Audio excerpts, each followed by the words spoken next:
Alright, y'all. Welcome. As y'all have been seeing on Twitter, we finally put together this R&B Madness bracket. Finally. Get things started the correct way.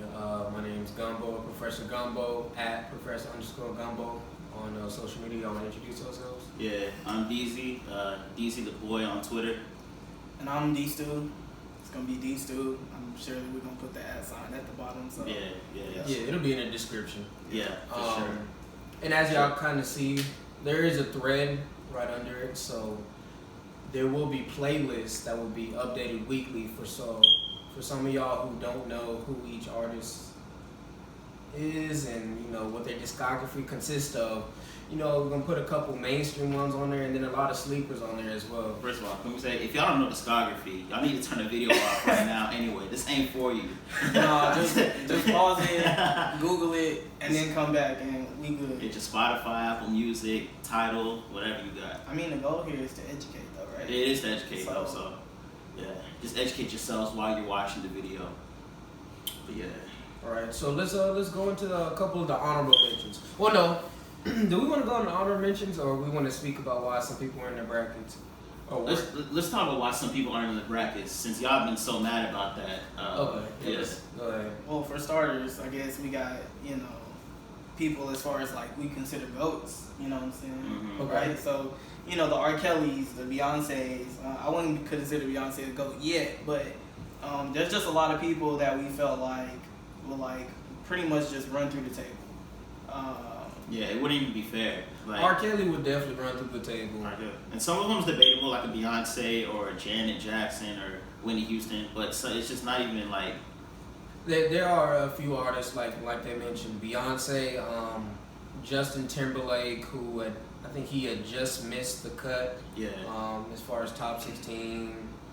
I NC, guess we're going to some more. Yeah, the honorable mentions. We know we're not stupid. We know about the names. We just think they just didn't make the cut. Well, hold on. Let's mention a few. Okay. All right, so let's start from alternative. What's some people we left off on alternative? We left off Rihanna. Rihanna didn't make it. We left off Black, Drum, Kehlani, Tiana Taylor. Man, Tiana's off too. Yeah. Roy Woods, him. I don't know why him was even an option. Drake. Yeah, we left Drake off. Even though, hey. We left Drake off. Him gotta find his identity before he can get on anybody's list. Okay,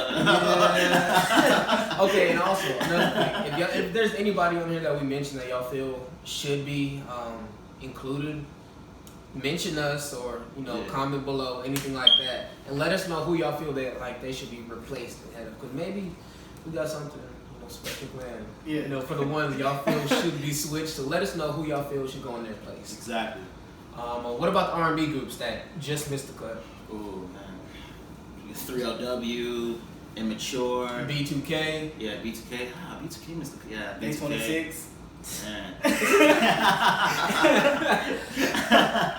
Did you go to the show? Nah, bro. I had to work. IMX, Total, Shy.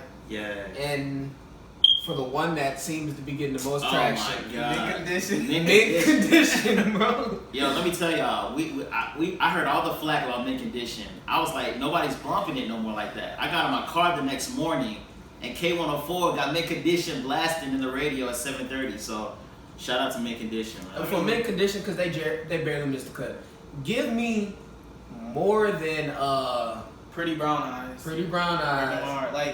Like, if you can give us more than just that one song, because you got H-Town with at least maybe 3 songs, and that's like 16. Exactly. Who's like, they barely made the cut. So like, exactly. If you can give us something like more than like 3 songs that was like, in my opinion, hits, or even like good songs that could just be sleeping. Let's talk about it.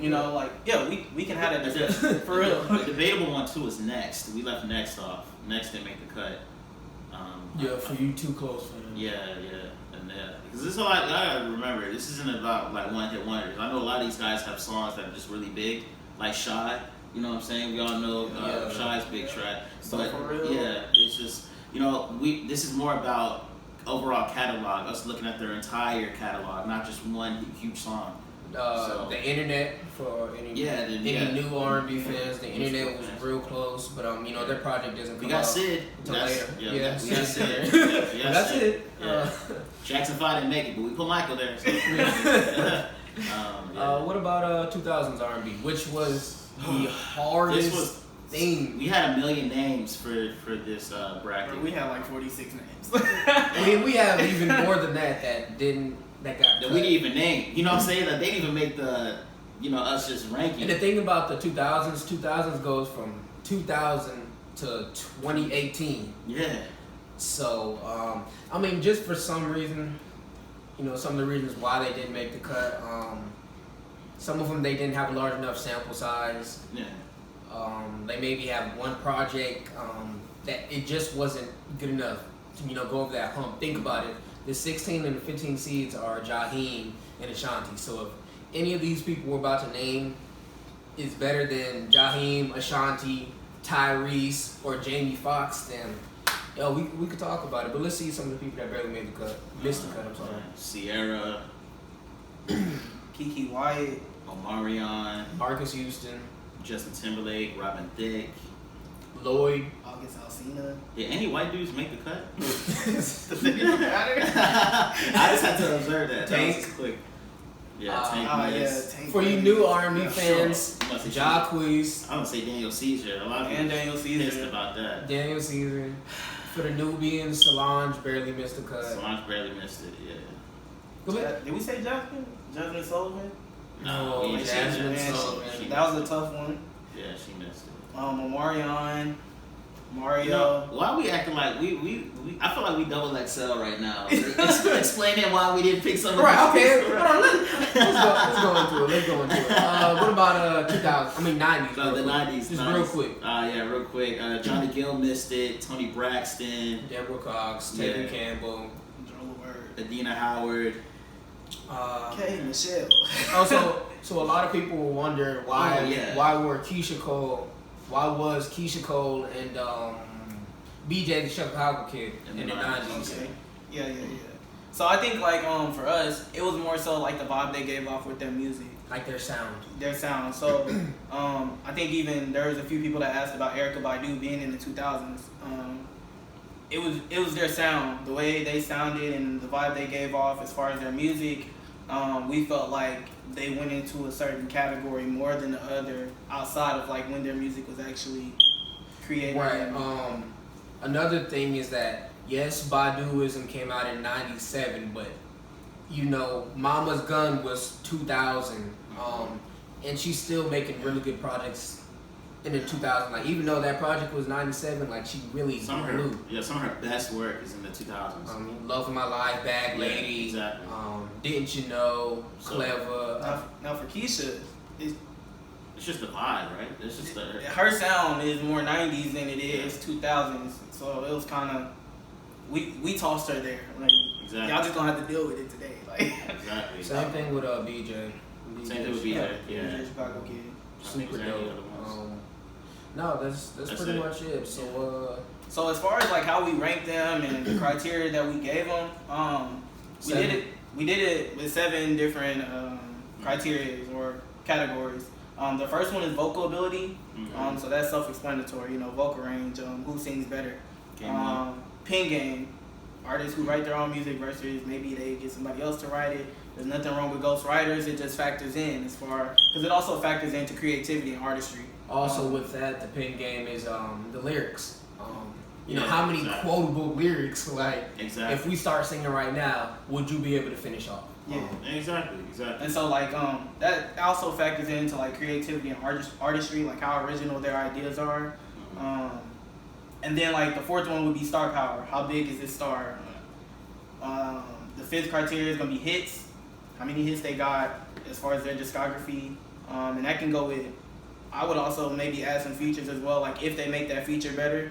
Yeah, if they make the feature better, if they have a strong presence on that track. And then impact. So basically, you would want to think about their legacy and what they would leave if they were gone today. And then the last one is the crowd choice because we've been posting it on social media everywhere, Twitter, Instagram, and even Snapchat. So just being on there and like the feedback that y'all give us, we factor that in as well. Because it's been very impactful on our decisions because some of y'all really been blasting some of our choices out of here. So we gonna get into it. So I mean, with no further ado, I'm gonna start off with the alternatives since that was like that was day one.